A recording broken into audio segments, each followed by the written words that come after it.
conectando já, olha, na live da Abraço desta semana. Vamos discutir um pouquinho sobre a Lei 14.017 de 2020. Conosco aqui nessa live de hoje, meu amigo Edmilson Costa, presidente da Abraço Rondônia, e do Conselho Estadual de Cultura, o Chicão Santos, que aceitou o nosso convite para discutir um pouquinho sobre a lei em si de ajuda emergencial à cultura, que foi sancionada e que ainda está aguardando a normatização, a regulamentação, mas é bom já ir se preparando, os artistas e as entidades que discutem cultura e que fazem cultura no estado de Rondônia, e claro, vamos discutir um pouquinho sobre isso aí, como as emissoras comunitárias poderão participar através da entidade mantenedora, que é uma associação de cunho cultural. Para começar aí, Edmilson, você que é de casa já, muito boa noite para você, bem-vindo, né? Demorou um pouquinho para entrar na live, mas chegou. São plataformas, ferramentas novas, que ainda nós estamos se adaptando, mas a gente chega lá, a gente é novo, chega lá, não é, Chicão?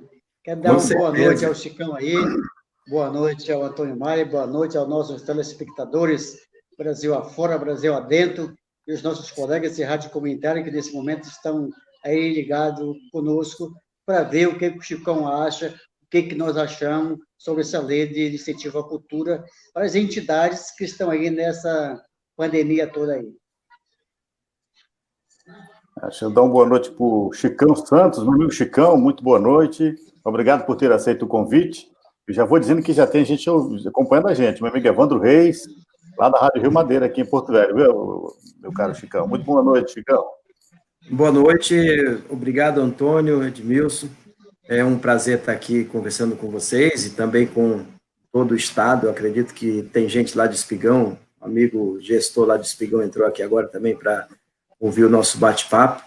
E estamos aqui à disposição para a gente conversar a respeito dessa lei, da própria regulamentação e de tudo que está sendo construído em torno dessa emergência cultural, né? Na verdade, Chicão, essa lei ela foi feita meio que corrido para ajudar as pessoas que lidam e que fazem a cultura de modo geral, e aprovada também na base da correria da questão da pandemia. E pegou muita gente de surpresa, inclusive os conselhos estadual e o conselho municipal, que não estavam com seu cadastro atualizado. Pelo menos a gente está sabendo que tem muita gente que não está nos registros da Secretaria de Cultura, do Conselho de Cultura do Estado ou do município. Procede essa informação? Como é que está essa questão? Na verdade, eu estou há quase 10 anos no Sistema Estadual de Cultura, coordenando o sistema. Não deixei, em momento nenhum, de fazer o dever de casa, a nível de Estado, né?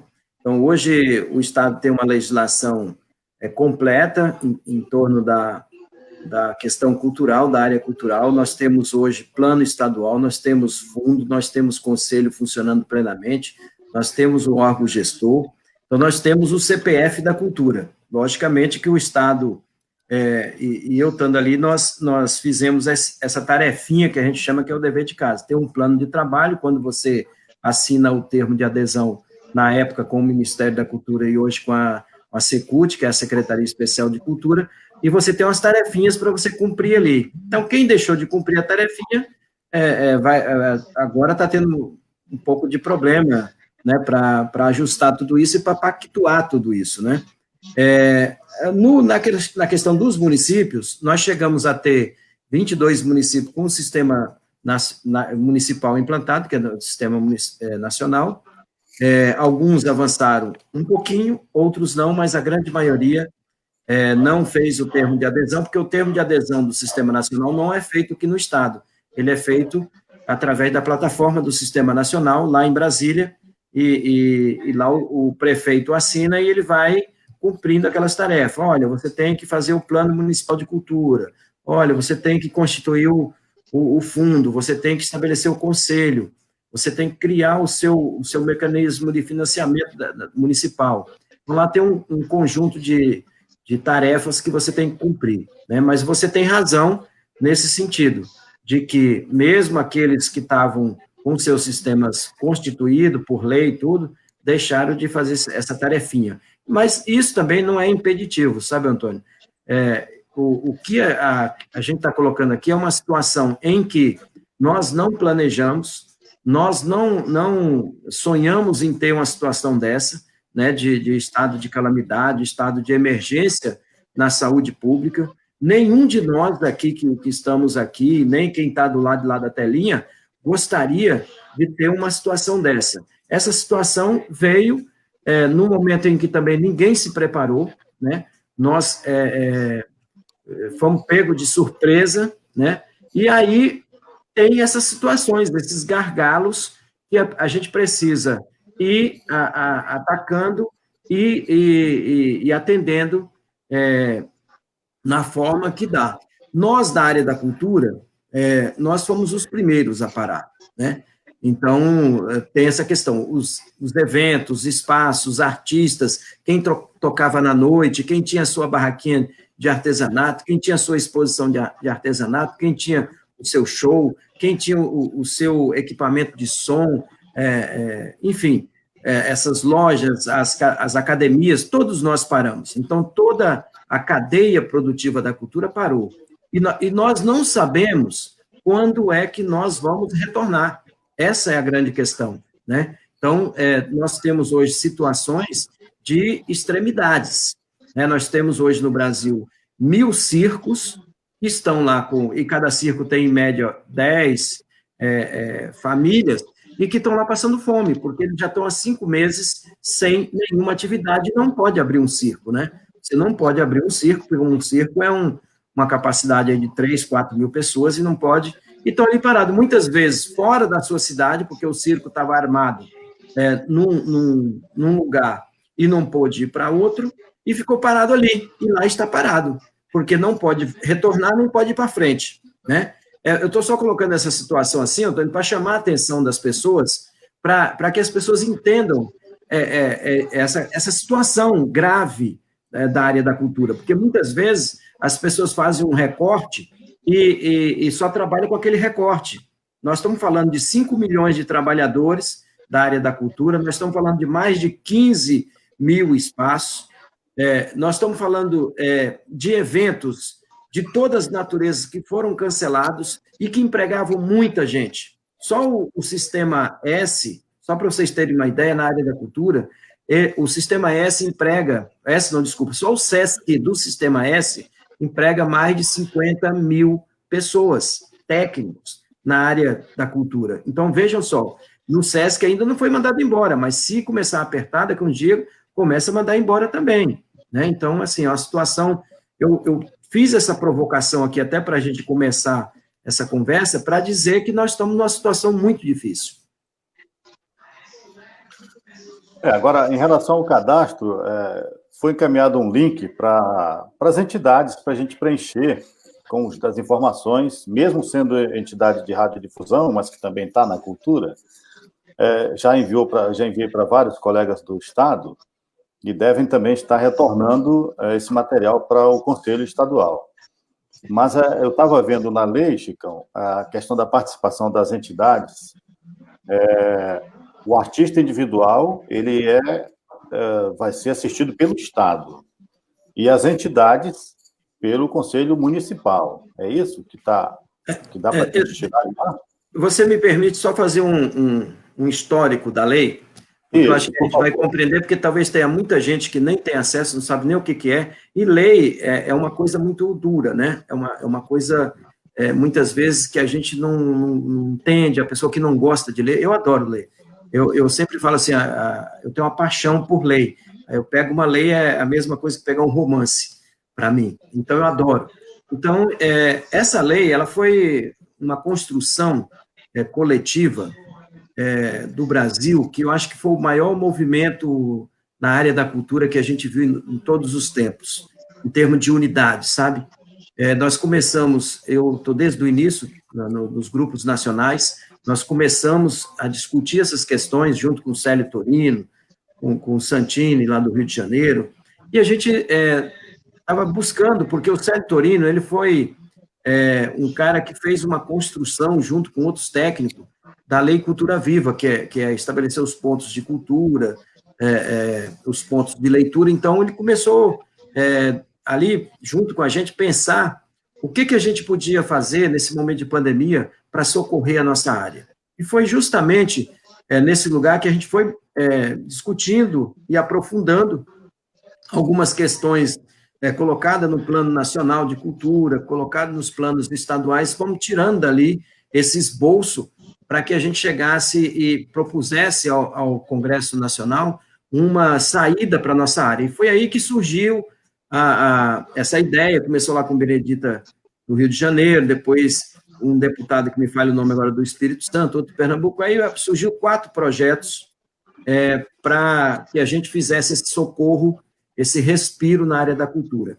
Esses projetos foram apensados, juntados, e a Jandira Fegali assumiu a relatoria do PL 1075, com esses 4 entendimentos ali de proposta que chegaram. E, a partir dali, começamos a conversar, discutir com todos, e a gente viu também uma dificuldade que tinha, porque a política do governo federal não era uma política muito azeitada, vamos dizer, para a área da cultura. Então, o que aconteceu? Teve que fazer um grande acordo nacional, uma grande articulação nacional.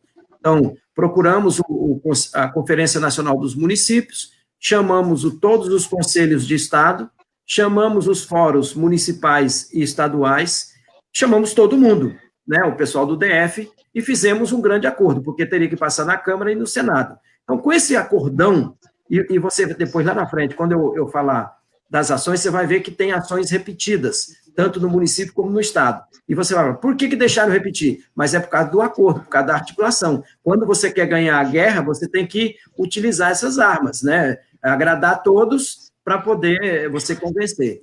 Então, nós tivemos uma votação na Câmara muito rápida, no Senado muito rápido, demorou um pouquinho para ser sancionado, no dia 29 de São Pedro foi sancionado, e depois, junto com a sanção presidencial, saiu um AMP também, que foi vetado uma cláusula da lei e saiu uma medida provisória junto.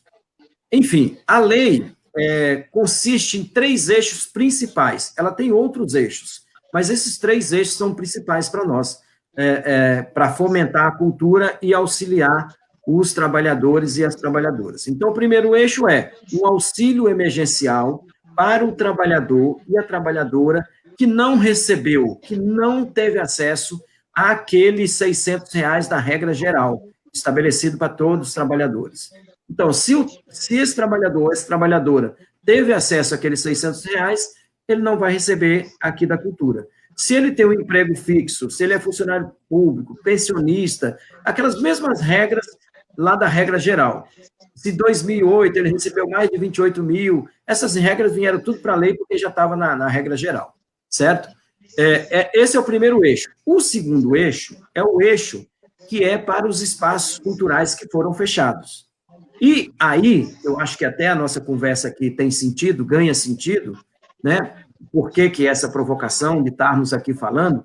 É porque no conceito de espaços culturais, de teatro, de espaços culturais, ampliou-se bastante para o lugar da contemporaneidade, certo? Então, inclusive o teatro de rua, que tem uma rede, que eu faço parte também, veio e também fez uma pressão, fez uma articulação nacional muito bacana, e também pediu que fosse incluído na lei os espaços abertos, onde acontece o que a gente chama de sede pública, né? Então, pode-se usar uma praça, Então, conceitos mais contemporâneos possível. Então, nesse conceito de espaço, a gente tem uma infinitude de conceitos do que é o espaço. Então, pode ser uma associação de quadrilha, pode ser uma associação de boi-bumbá, e aí eu penso, e estou aqui justamente discutindo com vocês isso, penso que uma rádio comunitária, como tem a mantenedora que tem uma entidade sem fim lucrativo, um ponto de leitura, um ponto de cultura, uma academia, a capoeira também entrou né, como um patrimônio nacional, tal, aquela coisa toda, entrou a capoeira, um estúdio fotográfico, um estúdio musical, enfim, um espaço de eventos. Então, todos esses espaços, eles são espaços que cabem ali dentro. Agora, inclusive CTGs, todos os espaços, e aí a gente está falando da melhor forma possível e mais abrangente possível. Então, quando eu falo dessa contemporaneidade, são esses espaços, né? Se você vai aqui em Porto Velho, ali tem um asfaltão, tem a barraca deles, que fica no meio da rua ali, que é a Tenda do Tigre. Tem direito, porque ali é a sede, onde eles se encontram, onde eles faziam o samba autoral, onde eles realizavam os encontros de carnaval ali, né? Não sei se vocês me entendem do que eu estou falando. Mas, fundamentalmente, é bom a gente entender esses espaços como espaços que vai além daqueles conceitos tradicionais, né? Logicamente que aí nós vamos ter algumas questões que a gente vai ter que obedecer à legislação. Na questão dos espaços, que é esse eixo 2, quem for beneficiado vai ter que dar uma contrapartida. Essa contrapartida é uma contrapartida social. No pós-pandemia ou durante a pandemia, vai ter que ser oferecido para escolas públicas, preferencialmente, não quer dizer que seja só para escolas públicas, atividades conforme a lei prevê essa contrapartida. Então, se um grupo de teatro com a sua sede é beneficiado, depois da pandemia, ele vai ter que oferecer uma oficina, apresentações, etc., como contrapartida, correto? E a gente até orienta que nessa contrapartida as pessoas estejam consciência do que está oferecendo, para não oferecer também muita coisa e depois não dar conta, porque o dinheiro está vindo para você pagar suas contas, a conta do espaço, a conta da entidade, aquela coisa toda. E se você coloca muita coisa, depois você não tem o dinheiro para realizar. Então, tem que ser coisas execuível, realizável, né? Então, esse é o ponto 2, o eixo 2 da nossa lei. E agora nós vamos para o eixo 3. O eixo 3 é um programa de fomento. O que consiste isso? Um programa de editais que seja por chamamento público, ou editais públicos, ou premiação pública, para que todos os artistas da cadeia produtiva, de todas as linguagens, de todos os segmentos, possam executar o seu serviço, o seu trabalho, os seus conteúdos, durante a pandemia, nesse mundo que nós chamamos de mundo virtual. Então, shows, festivais, aqui em Porto Velho está acontecendo agora o Flor do Maracujá, né, que é um festival de quadrilhas e boi-bumbá. Eu participei com o meu grupo de 2 grandes festivais virtuais. Então, isso tudo pode ser executado durante essa pandemia. Então, você vai receber um recurso através de um edital de chamamento público, ou de um prêmio, ou de uma forma direta de repasse, para você executar atividades durante a pandemia. Aí também, eu tenho recomendado tanto aos gestores municipais como os gestores estaduais, no caso, o gestor estadual, que nós temos o órgão gestor estadual, que é a Sejusel, de propor atividades que ela tenha um prazo de planejamento e de duração mais estendido. Por exemplo, o seu Antônio ganha um prêmio aqui para fazer shows musicais, que esses shows musicais eles possam ir até dezembro, tá entendendo? Para você receber ali um recurso e que você possa executar a etapa desse teu projeto até dezembro. Por quê? Porque o recurso é expressivo, é uma monta de recurso bacana, e se a gente ficar fazendo ações pontuais pequenas, em lugares ali que faço em agosto, termina em agosto, e em setembro a pessoa vai estar batendo na nossa porta novamente, falando, e aí, o que eu faço? Então, que a gente alongue esses projetos, porque a lei prevê repasse de junho até dezembro, né? Tem lá uma previsão do auxílio de 3 meses, podendo prorrogar por mais 3 meses. Se a gente começa em julho, termina em dezembro.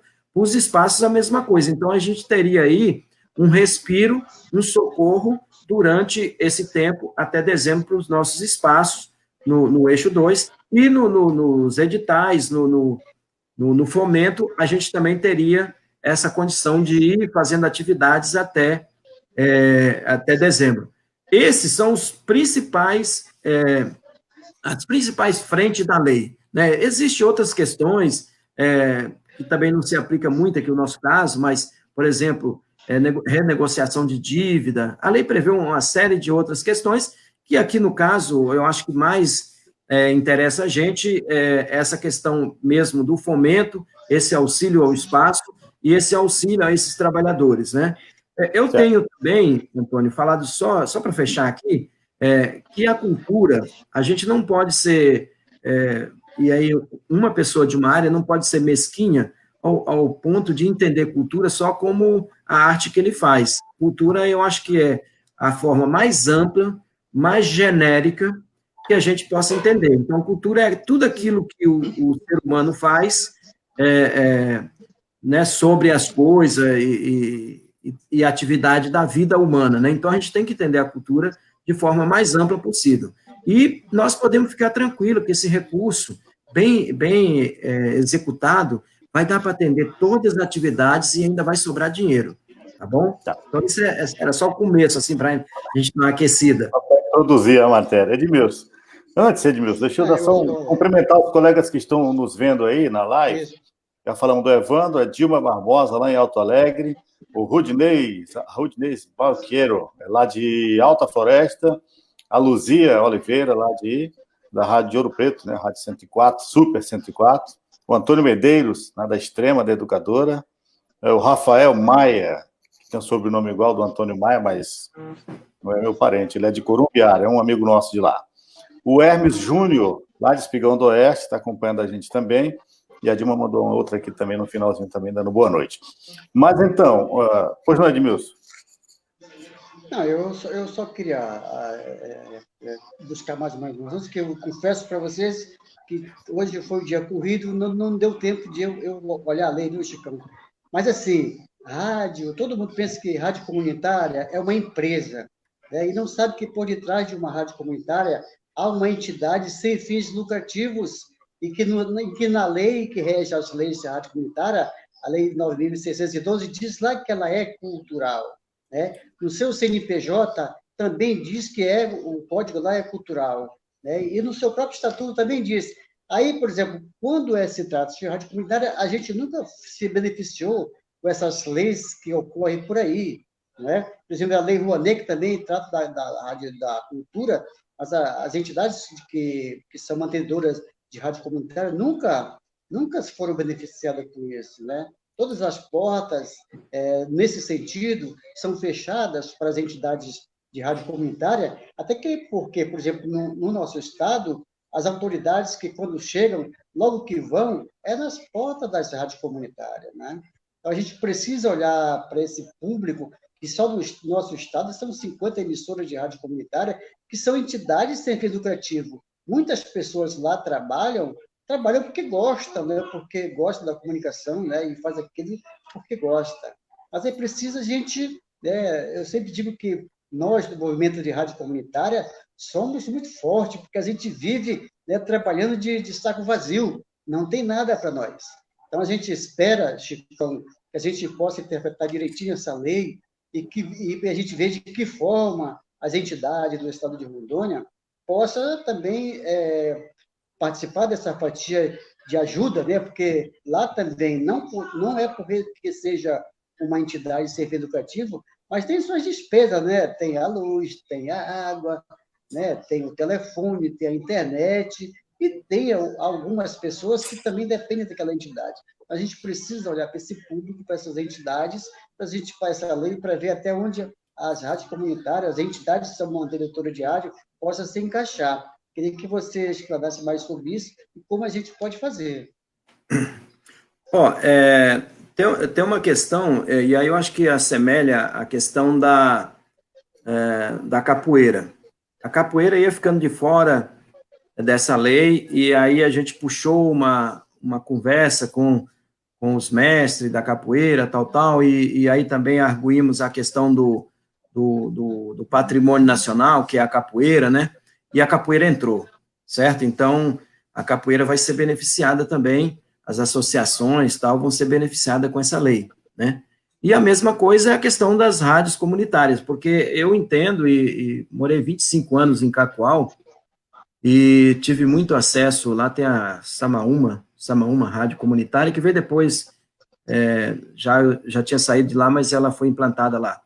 Mas eu, voltando lá, eu participei de muitas conversas, programas, inclusive tinha um músico chamado Jader Maia Marques, que fazia um horário lá de música clássica, e de forma didática ele ia ensinando, ter o gosto pela música clássica. Enfim, eu sempre acompanhei as associações mantenedoras de rádio do ponto de vista delas serem promotoras de eventos, de arrecadação de fundos. Então, eu tenho uma compreensão, a minha compreensão é de que ela está nesse lugar dessa lei, está entendendo? Eu, como presidente do conselho, como uma pessoa que tem essa vivência, e pelo espírito que a lei foi criada, pelo espírito que a lei foi constituída, ela deixa bem claro, como eu falei, essa contemporaneidade dos espaços. Ela não está no conceito tradicional de espaço, ela vai além, ela contempla ali o MEI, né, as associações sem fins lucrativos, espaços que são além daqueles conceitos tradicionais. Então, eu tenho certeza que, dependendo da articulação de vocês,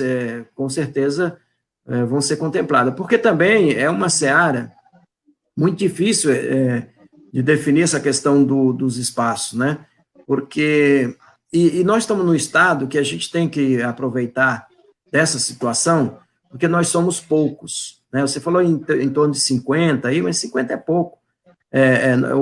Os nossos espaços hoje não vão chegar a 200 espaços, e talvez envolvendo tudo, capoeira, rádio comunitária, sede de associações, talvez a gente não vai chegar, vamos botar assim por cima mesmo, 500, vamos trabalhar com um número de 500, né?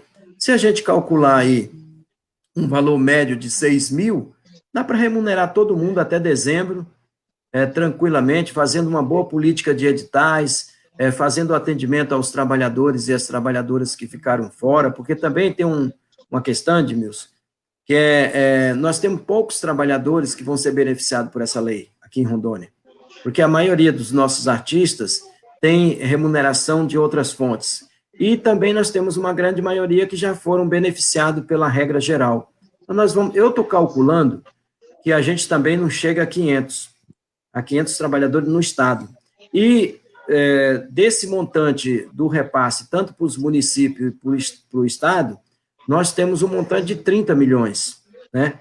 Então, vai ser possível, se nós formos bastante coerentes e bastante solidários uns aos outros, nós vamos ter condições de fazer a execução orçamentária desse recurso e financeira e atender a todos, né? Porque eu estava falando antes de entrar no ar aqui com o Antônio, né? E eu estou falando assim carinhosamente, Antônio, porque é melhor a gente usar esse recurso aqui no Estado, beneficiando esses segmentos que são importantes para a vida cultural do Estado, do que a gente devolver, né? Seria, assim, para a gente uma derrota de tanto tempo que a gente está trabalhando, de tanto tempo que a gente está se dedicando, né, diuturnamente, em função de uma lei para beneficiar todo o Estado de Rondônia. Eu sei que quando eu estou com meus espetáculos aqui, as rádios comunitárias nunca negaram de divulgar. Então, ali é um lugar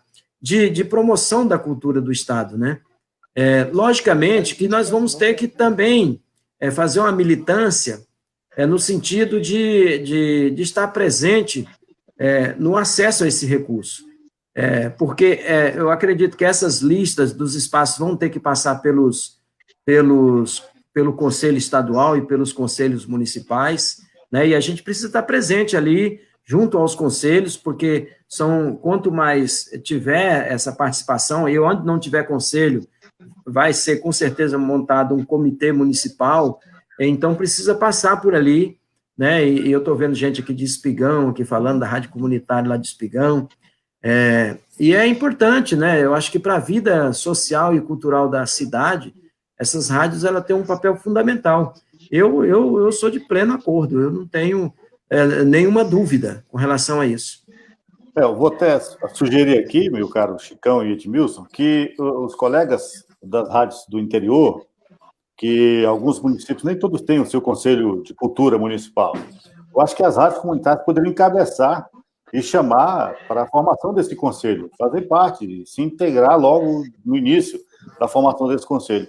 Um outro ponto também, Chicão, com relação à execução dessa lei, desse montante, dessa verba que a lei disponibiliza para o Estado, tem um prazo para executar, ou então vai ter que devolver. Qual é o tempo que o Conselho tem para fazer os editais, para poder as entidades poder participar e acessar esse valor aí? Na verdade, deixa eu fazer só aqui uma questão. Os conselhos é a ligação da sociedade com o órgão gestor de cultura. Então, essa é o nosso trabalho. Então, nós fazemos a articulação, é o que nós estamos fazendo aqui agora. Nós já ouvimos todas as setoriais, nós já ouvimos todos os conselhos municipais, nós já ouvimos todos os gestores municipais do Estado, fizemos videoconferência, tal.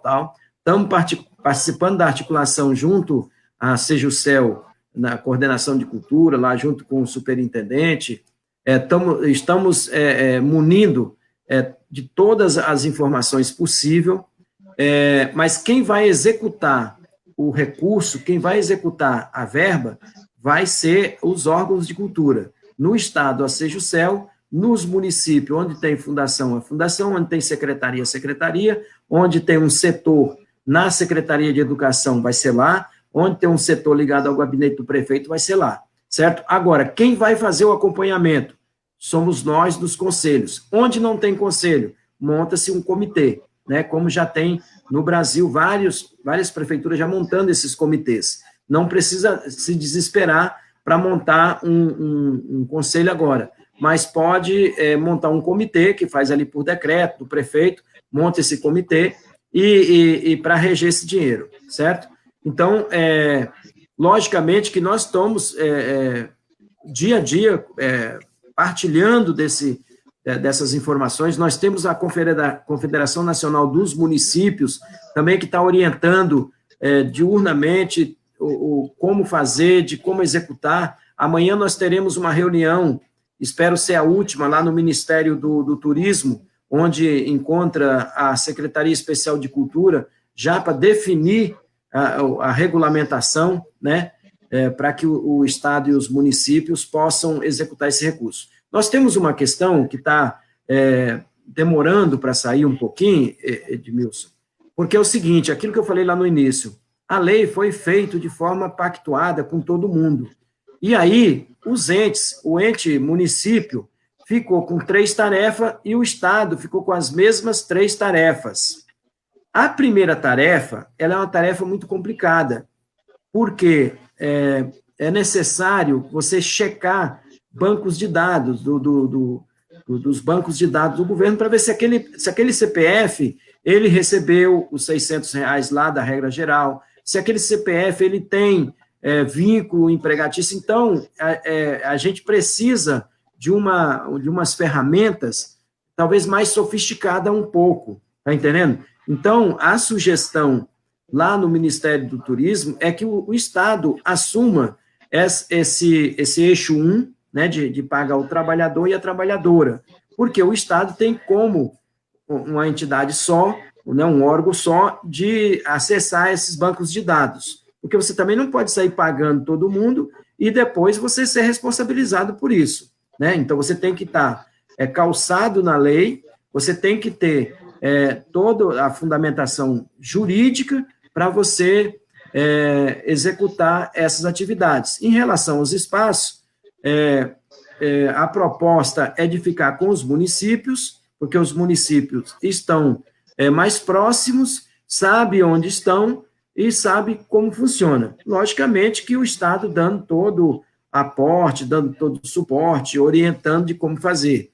E o terceiro que é o fomento, ficar para o Estado e o município para a realização desses editais. Então, seria um combinado mais ou menos assim, mas não teve acordo até agora, é a grande discussão lá no Ministério, e acredito que amanhã a gente já tem uma solução para isso, ou eles também estão pensando em remeter isso para o Estado e deixar o Estado e os municípios definirem o que eles querem fazer de melhor. Então, se vier para o Estado, a gente vai fazer um grande acordo com os 52 municípios só para definir essas competências, porque tem competências aí dupla e que o Estado e o município são concorrentes, né? Então, é só para a gente alinhavar isso para ficar mais fácil a execução, certo? Porque muitas vezes, e aí eu vou citar assim, um município, e eu vou citar por acaso aqui,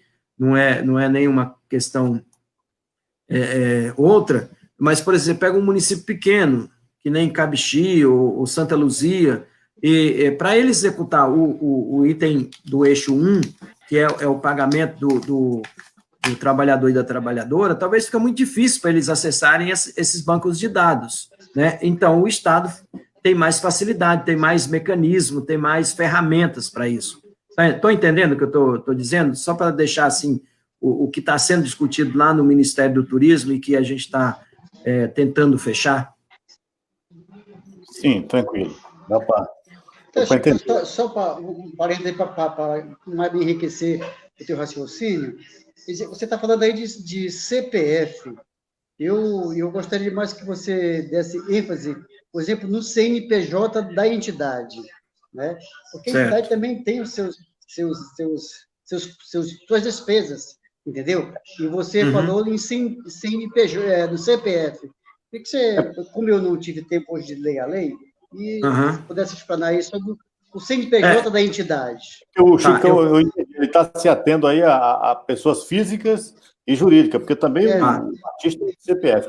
Outra coisa também, na mesma questão do Edmilson, Chicão, para você englobar numa situação só, muitas entidades, no caso das rádios comunitárias, eu não sei as outras, que também eu acho que é da mesma situação, questão de boi bumbá, capoeira e tudo mais, tem uma entidade, tem um registro, enfim, tem um CNPJ. Mas muitas vezes não está legal, a questão fiscal não está 100%, exatamente por falta da verba para manter a questão atualizada.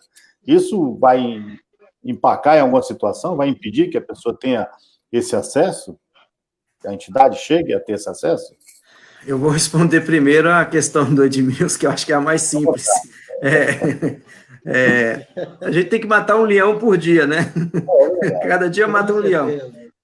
A questão, Edmilson, eu estou falando assim lá do eixo 1, que é o auxílio emergencial para o trabalhador e a trabalhadora. Esse é CPF, certo? No eixo 2, é CNPJ.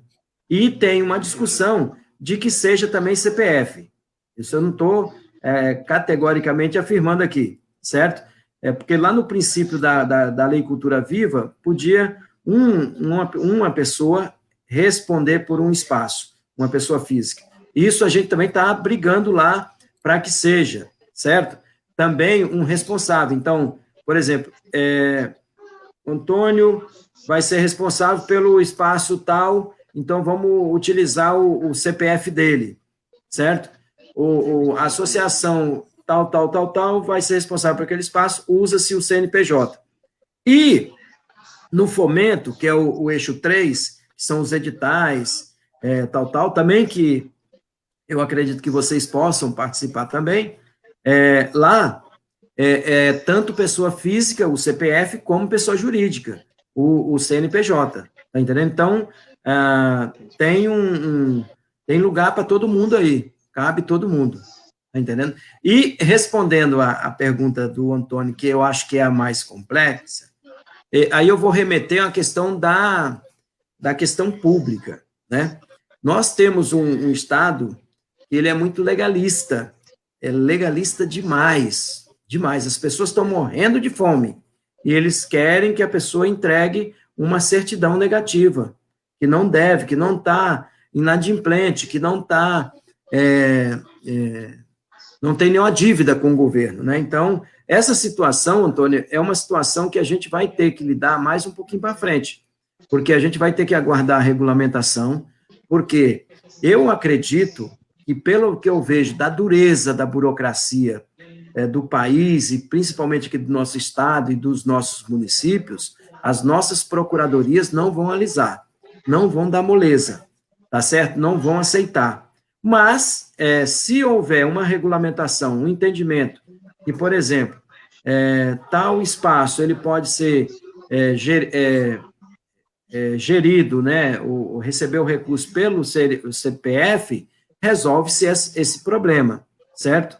Agora, se não resolver, eu sugiro aos colegas que têm, e que na iminência de receber o recurso, que tenha lá 3 mil de dívida e vai receber 60, paga-se a dívida de 3 mil, que é melhor do que, não é, Edmilson? É melhor do que você ficar sem receber os 60. Não é verdade? Então, eu acho que a gente tem que ir compreendendo isso devagar. É o que eu falei para vocês. O momento é da gente se unir e buscar soluções. Buscar soluções como? Nós somos poucos no Estado. Então, nós temos que fazer com que esses poucos acessem esse recurso. Esse é o nosso grande desafio. Né? Esse é o nosso grande desafio. Eu tenho outra questão também para colocar aqui, mas eu vou deixar para colocar um pouquinho mais para frente, para a gente ir aquecendo aqui, depois a gente coloca. Porque também poderia dar um tempo para as entidades se organizarem na questão jurídica, né? Digamos assim, para as pessoas poderem participar. Poderia liberar um X, e daí uma sequência na frente, olha, você só vai receber uma parcela, a segunda ou a terceira, quando a documentação estiver ok. Porque a pessoa acessava a primeira parcela, ou um certo valor, e aí ajeitava a situação legal da entidade e poderia, né, ficar responsável por isso. Deixa eu dar uma boa noite aqui para o Amaral Júnior, aí no Candeias do Jamari, lá na Rádio ACBNH, acompanhando a gente aí. Rádio ACBNH. Isso. Muito bem, Edmilson, vamos lá. Eu só queria concluir com o Chicão e você, dizer como o Chicão disse, como nada está concluído ainda, né, Chicão? Tem que regularizar a lei, e de repente há o entendimento, né, e desse entendimento a gente pode também contribuir para que contemple todos, não é verdade? Exato. Eu não respondi uma questão que o Antônio colocou, da questão do tempo de execução. Nós temos que entender que é uma lei da emergência cultural, é um socorro, é um respiro para esses trabalhadores e toda a cadeia produtiva. Não é um negócio para a gente ficar aqui durante 6 meses, 1 ano, discutindo quem é Pedro, quem é Zé, quem é João. É um negócio para fazer assim rápido. Por mim, esse dinheiro já estava em todas as mãos dos trabalhadores, das entidades, e todo mundo socorrendo os seus afiliados e etc, etc e tal. Então, na lei, existia uma previsão, que foi até vetada, de 15 dias o governo federal repassar o dinheiro. Nós já estamos há mais de 15 dias, e foi vetado esses 15 dias. Então, lá na medida provisória que saiu junto com a lei, com a sanção da lei, lá estabeleceu um prazo de 60 dias para execução, certo?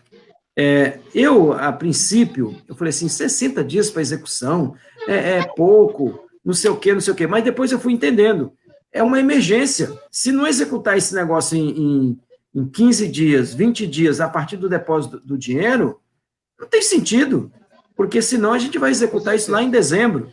Então, aí eu entendi o espírito, né? O Josué Guimarães, que é o nosso deputado relator dessa MP, ele falou assim, eu não vou aceitar emenda nenhuma e vamos votar ela como está, para não ter nenhum dia de atraso mais. Então, acho que estão votando lá de ontem para hoje, não sei se conseguiram encaixar lá na pauta, para votar essa MP que saiu junto com que não é da regulamentação, ela saiu junto com a lei em função do veto. E aí, 60 dias é um prazo razoável para você executar esse recurso. Se for além disso, não é emergente, é ordinário, né? O que a gente chama de orçamento ordinário.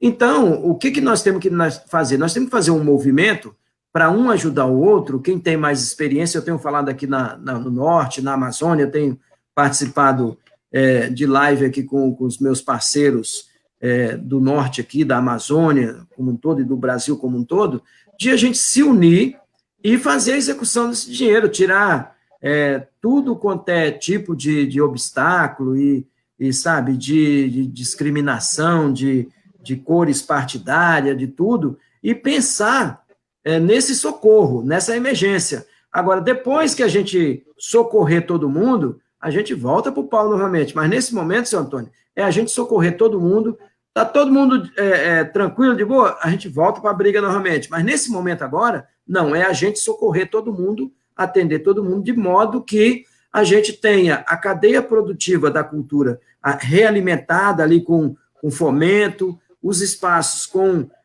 ali pagando as suas contas, mantendo os seus funcionários, mantendo as suas equipes, mantendo os seus equipamentos, e tudo funcionando mesmo nesse estado de emergência, de calamidade da saúde pública, né, do que está acontecendo com a pandemia. Então, eu acho e tenho a impressão que se a gente fizer esse movimento, ele vai ser muito mais fundamental e importante para a gente executar esses 30 milhões que vêm para Rondônia, que possivelmente no dia 6 de agosto vai estar nas contas né, das prefeituras e do Estado, do que a gente ficar buscando, sabe, ideologizar a coisa, filosofar a coisa. Eu acho que o momento não é esse, o momento é prático, sabe, Edmilson? Tem que estar ali o trabalhador recebendo, porque nós temos muita gente passando dificuldades. O momento é de socorro. Muitos.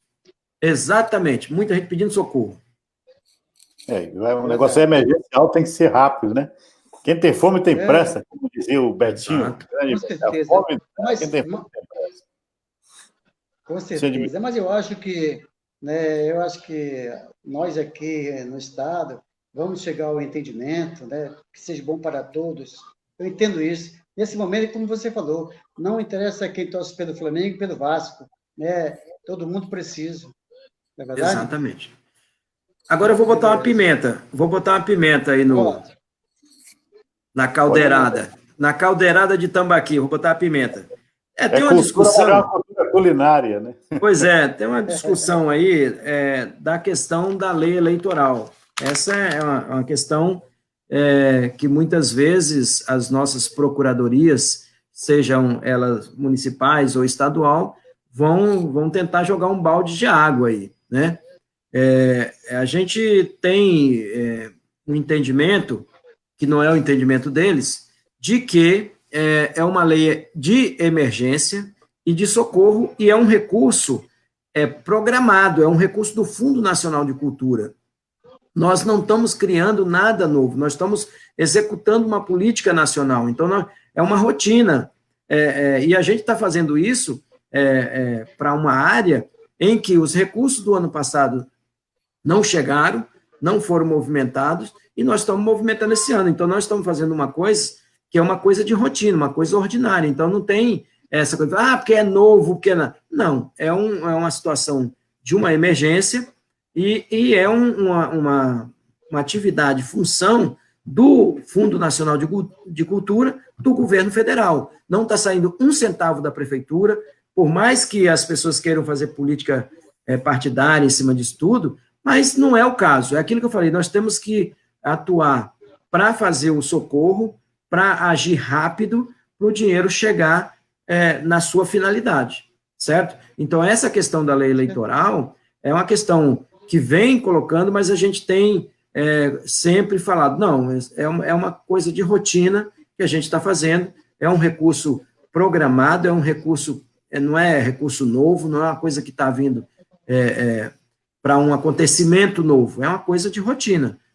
Como o governo federal fez lá o atendimento aos trabalhadores gerais, nós estamos fazendo na cultura. Lá não teve nenhum impedimento, então aqui também não pode ter, tu está entendendo? Os programas de editais são práticas dos municípios, do estado, e pronto, acabou. Então nós temos que também conversar com os nossos procuradores nesse sentido. Eu acho que agora, Edmilson e Antônio, o lugar é o lugar da humanidade, não é o lugar da razão, não é o lugar de eu colocar à frente o impedimento de uma questão que vai acontecer lá em novembro, uma eleição municipal. Eu quero resolver o problema agora, das pessoas que estão passando necessidade, das pessoas que estão recebendo seus boletos de conta e que não estão dando conta de pagar. E eu estou usando um dinheiro, eu vou usar um dinheiro que é nosso, que é da cultura. Nós não estamos tirando da saúde, não estamos tirando da educação, não estamos tirando de lugar nenhum, nós estamos tirando do nosso fundo, está entendendo? É nosso, nós não estamos tirando de outro lugar. Então, é isso que tem que ficar bem claro. A gente está tentando também organizar, a partir de amanhã, uma conversa também com os procuradores municipais, com a Procuradoria-Geral do Estado. Nós temos avançado muito também lá na Sejusel com o nosso procurador, doutor Bruno, que é setorial, ele fica lá na Sejusel e ele tem dado assim, uma celeridade nas questões, e eu acho que ele vai fazer uma condução muito bacana com os procuradores municipais. Até porque, Chicão, a questão da cultura foi o primeiro segmento que enfrentou a pandemia. Foi no primeiro momento, já parou logo, né? Começou a falar em pandemia, para tudo que é evento cultural, não tem mais teatro, não tem mais show, não tem mais nada. E também fecha-se muito, nessa questão da quarentena, o comércio em si, nas cidades do interior, em todas as cidades, mas no interior muito sentido. E como a rádio comunitária está implantada nos municípios, e alguns municípios bem pequenos, que não mantêm o que a emissora arrecada, não paga a energia, não paga o telefone, com os apoios que recebia do comércio local. E o comércio local, fechando, não tinha interesse em divulgar. Como é que a pessoa vai anunciar alguma coisa que vai estar fechado, né? Então ficou difícil para as emissoras. Tem emissora aí que está no fio da navalha, né? Está se segurando ali por Deus mesmo. Então, acho que quanto antes a gente conseguir desenrolar os pequenos nós que tem pela frente, eu acho que, se você fala que a partir do dia 6 de agosto o dinheiro já deve estar na conta, eu acho que a gente poderia agilizar a questão de documentos, enfim, procurar ver o que precisa para a rádio, as emissoras, as entidades, poder acessar essa verba. Então, quando chegar o dia 6, ou o dia 7, ou o dia 10 de agosto, o dinheiro está na conta do Estado, está na conta do município. Aí a gente vai pensar em como arrumar isso. Eu acho que tem que cuidar logo, né? Adiantar um pouquinho o carro. Na verdade, essa operacionalização ela tem que ser rápida, né? A gente tem que, ajudar o outro, como eu estou reforçando isso sempre, porque foi assim que a lei surgiu e assim que a lei ganhou corpo, né? Ganhou essa coisa da brasilidade, e a gente precisa fazer isso aqui no Estado. É o que eu falo, e repito para vocês, é melhor que a gente organize todo esse sistema que a gente tem e deixe esse dinheiro aqui no Estado, porque ele vai fazer uma função social muito mais interessante, uma função social e econômica muito mais interessante aqui no Estado do que a gente devolver.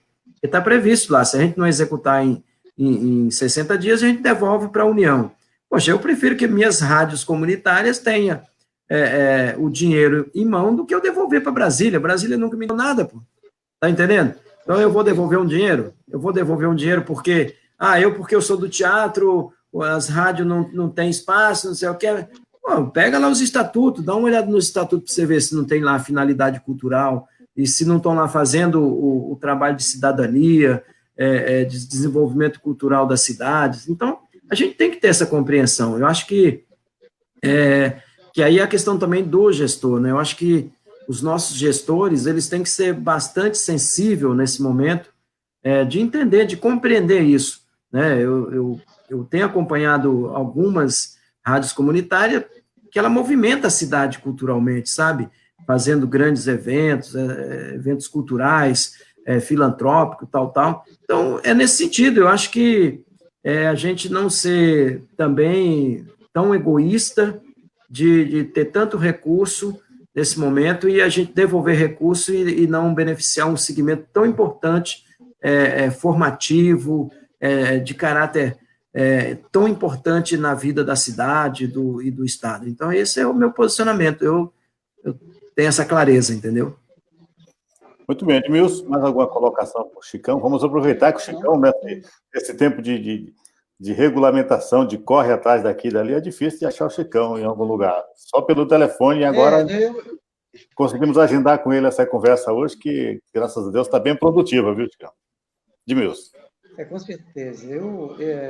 Chicão, eu acho que A união faz a força, nós estamos aqui para somar, o que depender da gente, né, como direção estadual, nós estamos aí para, né, para contemplar todo mundo, a gente não tem olho grande, a gente quer participar e queremos também que as autoridades olhem para as entidades, mantenedora de rádio, porque é onde o artista vai lá divulgar o seu show, né, gratuitamente, não é cobrado nada, entendeu? E é desse, fora os eventos que fazem nos seus municípios, não é?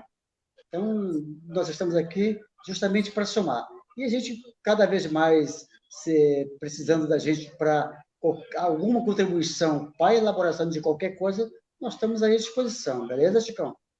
Ok. Antes de fechar, Chicão, só um minutinho. Antes de fechar, eu queria chamar a atenção dos colegas das rádios do interior aí, e todos que pagam o ECAD, que fazem algum evento que tem que pagar o ECAD, e tem uma medida provisória, né, que vai ser, está em discussão, já vai vencer agora em agosto, está na Câmara, e foi designado o relator, a medida 948, e que vai ser votada, tem que ser votada até o final de agosto, até o mês de agosto. E essa medida vai exatamente isentar as rádios comunitárias da questão de recolher o ECAD, porque a gente não visa faturamento, não ganha dinheiro do governo, não recebe dinheiro de parte alguma, tem que pagar ECAD. Então, essa lei está isentando a rádio comunitária de pagar ECAD, pequenos bares e restaurantes, pequenos locais onde as pessoas, o movimento financeiro não é tão alto assim, então estão ficando uma série deles isentos dessa questão de pagar o ECAD. Aí, então, peço aos colegas que conversem com os deputados que têm em Brasília, os federais, mandem e-mail com os nossos representantes, 3 senadores e 2 deputados, porque no Senado já passou. Agora a questão é deputados federais. Vamos, então, fazer os contatos, viu, Edilson? Os colegas das rádios comunitárias aí, o pessoal ligado à cultura, porque muitas vezes também atinge, né? Às vezes o cara tem um barzinho, uma lanchonete, vai contratar um músico ali, tem que pagar o ECAD. Não é por aí o negócio. Certo? Então, vamos cobrar dos nossos deputados federais para votar e acolher o relatório da medida provisória 948, que visa a isenção do ECAD em vários segmentos de eventos, de modo geral. Falou, Chicão, com você, meu amigo. Essa questão do ECAD aí é uma questão muito séria, viu? Nós, no teatro, também nós padecemos, rapaz. O Silvio Santos fez uma música para mim, eu tenho trabalhado meus espetáculos, música com autores daqui de Porto Velho, né? Aqui do Norte, e eles queriam cobrar os direitos autorais. Eu falei, mas vem cá, é cedido, o cara fez especial para mim. Aí, e a gente ia viajar em 2018, pelo Sesc, pelo palco giratório, circular o Brasil inteiro, fizemos 58 cidades, e vai daqui, vai dali. Aí eu liguei para um amigo meu lá em Minas, ele falou, não, rapaz, tem a declaração de grandes direitos autorais. Aí eu descobri um meio lá, e aí fui lá com o rapaz do ECAD aqui, que eu acho que hoje nem tem mais. É uma dificuldade, rapaz, é um negócio complicado isso aí. Eu acho que merece até, depois a gente fazer uma discussão até mais ampla, essa coisa do ECAD, porque é uma situação muito complicada. Eu sei que é um direito, mas que precisa, em determinados lugares e momentos, a gente discutir essas questões. Só voltando à questão da nossa lei, amanhã nós teremos uma reunião lá no Ministério do Turismo, às 5 horas da tarde, é uma reunião fechada. Quem nos representa lá amanhã é a nossa presidenta do Conecta, que é o Fórum Nacional dos Presidentes de Conselhos, e, simultaneamente, ela vai repassando para a gente tudo o que vai acontecendo lá. Mas, praticamente, já está quase que fechada essa medida provisória, essas regras, para que a gente possa estabelecer. Os municípios terão um prazo, que começa dia 25, de atualizar seus cadastros na plataforma Mais Brasil, que é a plataforma de convênio, que era o antigo Sincov, tal, aí eles vão operar por ali para fazer o recurso. E a previsão, até agora, do dia 6, esse recurso serem repassado para os municípios e para os estados. Aí, Antônio, lá no início você falou assim, e aquele que fez o dever de casa? Aqueles que fizeram o dever de casa, lógico, tem a conta do fundo, tudo bonitinho, vão ser os primeiros a receber. E espero que dessa vez Rondônia seja o primeiro, porque nós já fomos penalizados umas 2 vezes por recurso e das pessoas não atentarem para isso, que primeiro tem que ser, por ordem, aqueles que fizeram o dever de casa, né? Mas eu acho que é tranquilo, assim, a gente tem que estar olhando essa lei, participando das lives, a gente tem na Confederação Nacional dos Municípios muito documento que foram gerados, cartilhas, informativos, mas o que é mais fundamental nesse momento, e o que é importante nesse momento, é a união de todos nós, para que a gente possa ajudar os municípios, ajudar o Estado, ajudar a Seja o Céu, que é o órgão executor das políticas culturais, na execução disso aí. Então, precisa de uma relação das entidades. Nós começamos a fazer o mapeamento há 1 mês e meio atrás. A gente não tinha nem a relatora ainda, mas nós abrimos o nosso mapeamento. Por quê? A gente queria ter um mapa. O mapeamento ele não é um instrumento do órgão executor para executar essas atividades culturais, essas políticas públicas, mas ele orienta. Então, nós queremos saber quantas rádios comunitárias tem no Estado. Se naquele mapeamento nós tivermos ali 35, 35 rádios que nós temos, mesmo que você, da diretoria das rádios comunitárias, você fala o contrário, né? Não, tem mais, mas o mapeamento ele vai dizer. Por quê? Eu tenho falado isso porque não adianta você estabelecer uma política pública, por exemplo, vamos fazer um planejamento aqui, nós temos 18 milhões, vamos botar 9 milhões para pagar os trabalhadores e trabalhadoras. Beleza, mas nós só temos 300. Então, 9 milhões é muito dinheiro. Você pagar 3 meses de 600, pagar 300 pessoas, vai dar 1 milhão e pouco, né? Então, se nós temos 200 espaços mapeados e vamos dizer que chega a 300 e você vai designar ali 12 milhões, é muito dinheiro, tá entendendo? Porque você tem ali mais ou menos um orientador dessa política. A mesma coisa no programa de edital. Eu vou fazer chamamento para shows musicais ao vivo e gravado no virtual. Aí você tem 300 shows. Você só vai fazer a política para 300 shows. Tá entendendo? Então, assim, a gente tem que ter essa compreensão. O mapeamento, ele dá para a gente uma leitura. Eu tenho uma coisa grosseira, assim, que eu nem gostaria de citar, mas eu vou citar, porque o exemplo é um exemplo mais positivo que eu vejo no nosso Estado.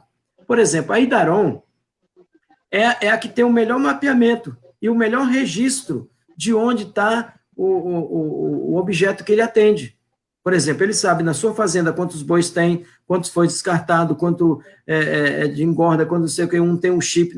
E aí eu me pergunto, por que na área cultural a gente tem essa dificuldade de localizar, de identificar, de mapear, de saber onde estão esses espaços, né? Nós estamos tendo muita dificuldade. E não só nós do Estado, como os municípios também. Nós não sabemos aonde está. Está entendendo? Então, assim, estou falando o órgão, o gestor da cultura. Então, é muito difícil. Muitas vezes, também, a gente fica muito distante das políticas públicas, né? A gente tem que ocupar esses espaços. Essa lei foi o maior exemplo que a gente tem que ocupar esses espaços, seja no executivo, no legislativo, seja em qualquer lugar, nós temos que ocupar esses espaços, porque esses espaços são espaços onde se decide a utilização desses recursos, onde são formuladas políticas públicas, né? Então, se as nossas rádios não têm uma política pública, é porque nós estamos distantes também. Concorda, Antônio? Nós estamos distantes. Se a gente está distante, como é que nós vamos pedir? O que eu vou pensar em políticas públicas, por exemplo, para 50 associações culturais que trabalham ali no dia a dia com empreendimento, que ajuda no desenvolvimento cultural daquele município e do Estado? Como é que eu vou formular política pública se eu não tenho essa demanda, né? Então, nós fizemos algumas provocações aqui para o segmento do artesanato, para o segmento da cultura popular. Vocês têm que dizer, nós falamos isso para eles, enquanto conselho, que nós estamos fazendo essa ponte, né? Vocês têm que dizer o que vocês querem. Não é o Estado que vai dizer, não é o Estado que vai falar o que ele quer, mas sim vocês é que vão ter que dizer. E a mesma coisa acontece dessa forma. Eu acho que é um segmento importantíssimo do nosso Estado, e olha que eu estou aqui desde 76, eu convivo nesse mundo, eu não sei se vocês devem conhecer Luiz Gonzaga. Luiz Gonzaga era meu amigo lá em Cacoal, da Rádio Rondônia. trabalhou na Rádio Rondônia por muito tempo, lá na rua, lá de casa. Tinha um técnico chamado Ismael, que ele todo dia passava lá em frente de casa e eu gritava: olha, dá um alô para mim lá da rádio, que eu estou fazendo o meu espetáculo. Isso em Cacoal no início dos anos 80, tu está entendendo? Que era a rádio do Odaci Soares, mas quem comandava era o Luiz Gonzaga. Então, assim, a rádio ela tem um papel fundamental na Amazônia também, nós temos que ver isso também. Eu faço minhas jornadas, minhas caravanas por aí, desci até Manaus, e se não fosse o rádio, meu amigo, a gente não tinha nenhum tipo de comunicação, porque a internet não chega, e é aquele rádio tradicional. A Rádio Caiari, por exemplo, que tem um alcance longo aqui, eu peguei até em Nova Olinda a Rádio Caiari, daqui de Porto Velho, e é um meio de comunicação que esse povo que vive na floresta tem, esse é o acesso, né? Você vai no Vale do Guaporé, eu tive, inclusive as fotos que estão aqui atrás, são lá dos quilombos, né? Eu tive nos quilombos, nos 14 quilombos, e a gente vê que lá não tem internet, lá não tem celular, não tem nada, lá que funciona é o rádio, e o rádio é fundamental para a transmissão de conhecimento, de informação, de entretenimento para eles, né? Eu ainda vou fazer um rádio teatro, vocês vão ver logo, logo. Eu quero fazer isso, porque era um mecanismo que funcionava muito bem, né? Numa dramaturgia específica para o rádio, né?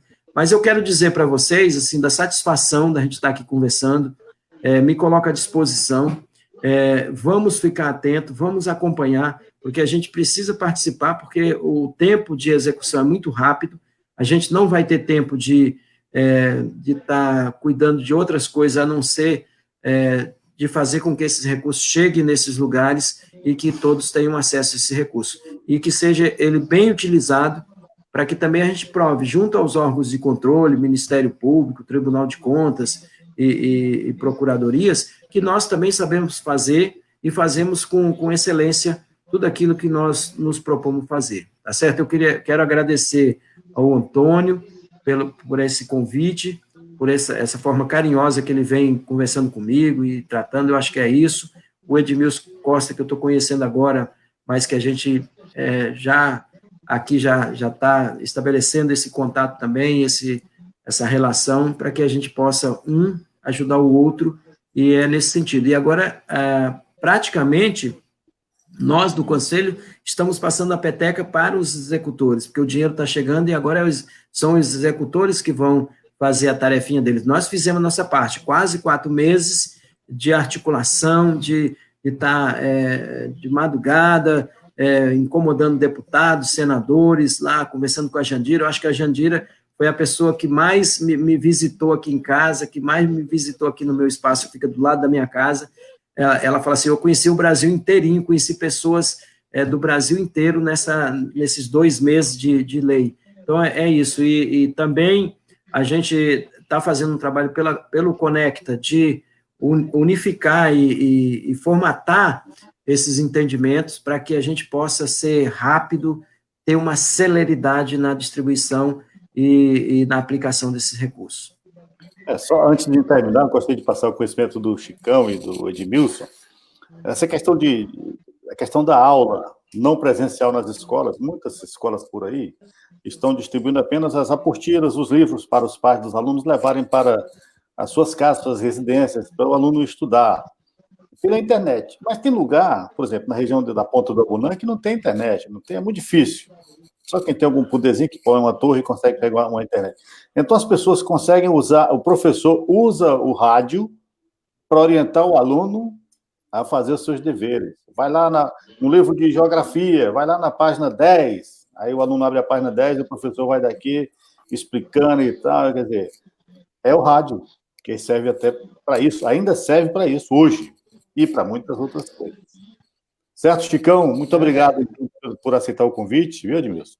Agradeço, Chicão, você como presidente estadual. Obrigado, Chicão. Espero mais vezes a gente se encontrar, né? É a primeira vez que a gente está tendo esse contato, mais o nosso Relações Públicas, que é o diretor financeiro Antônio Maia, que está mais nessas ondas, só que quando das horas oficiais ele me convoca e vou ter que estar lá. Então, para nós foi um prazer, esperamos esticar mais esse assunto, porque é de fundamental importância para o Estado, para as entidades do nosso Estado. Obrigado, Chicão. Obrigado, com relação ao rádio-teatro, Chico, é uma ideia boa, viu? As comunitárias com certeza estão aí e vão encampar essa ideia, até porque vai descobrir alguns talentos por aí que vai aparecer no rádio-teatro e, de repente, pode ir para o palco no teatro, literalmente. Valeu, Chicão. Valeu. Gente, um grande abraço, boa noite, fique com Deus. Se possível, fique em casa, tá? Vamos seguir os protocolos aí. Com certeza. Grande abraço a todos. Vamos finalizar, então, a nossa live de hoje. Valeu.